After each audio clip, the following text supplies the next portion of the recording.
If you are an INFJ, you've probably been told to niche down, be professional, and follow the template. You look at successful influencers or entrepreneurs, and you see people who are loud, high energy, and perfectly polished. And you think, I can't do that. I'm too quiet. I'm too complex. I'm too much.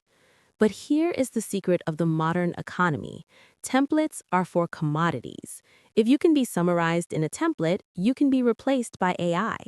The only thing that cannot be disrupted, automated, or copied is the specific vibe of your consciousness. Today, we're stopping the professional act. I'm going to show you why your brand isn't what you do, it's how you see.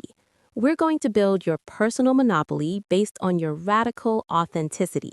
In business, a moat is a competitive advantage that protects your company from competitors. In the age of AI, knowledge is no longer a moat. AI knows more than you. Efficiency is no longer a moat. AI is faster than you. The only moat left is trust and connection. People don't buy information from you, they buy your perspective. They want to see the world through your eyes. Your INFJ intuition, your specific way of connecting the dots, and your old soul energy, that is your moat. It's a personal monopoly. Nobody can compete with you at being you. Traditional marketing tries to appeal to everyone. This is a death sentence for an INFJ. When you try to be for everyone, you become no one. You become vanilla. The INFJ brand works through polarization. 1. The signal. You speak your truth, use your specific vocabulary, and share your deep dive insights. 2. The filter. This signal will naturally push away people who want 5 tips for success. 3. The resonance. But for the right people, the ones who feel as deeply as you do, your signal will feel like a lighthouse in a storm.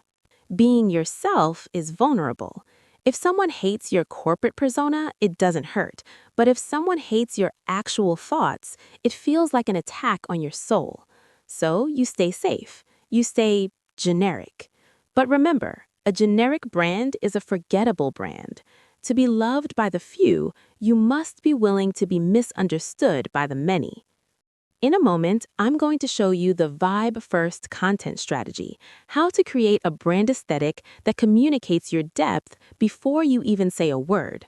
To build an INFJ brand, you don't need a marketing degree. You need consistency of perspective. The 3 pillars? What are the 3 things you can't stop talking about? E.g., archetypes, productivity, and ethics. Your brand is the intersection of those 3 things. High signal language. Stop using business speak. Use the metaphors that actually come to your mind. If you see the world as a garden, talk about cultivating. If you see it as a machine, talk about engineering. The vulnerable authority. Share your struggles with NITI loops or perfectionism. When you show your shadow, you build a level of trust that perfect experts can never reach.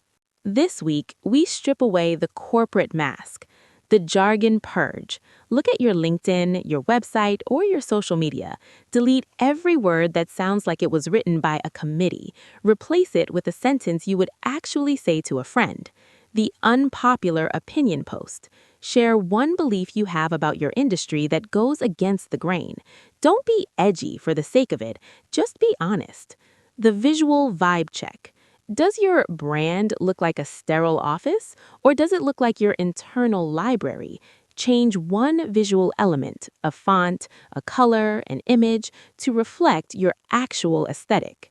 The world doesn't need another professional, it needs another human.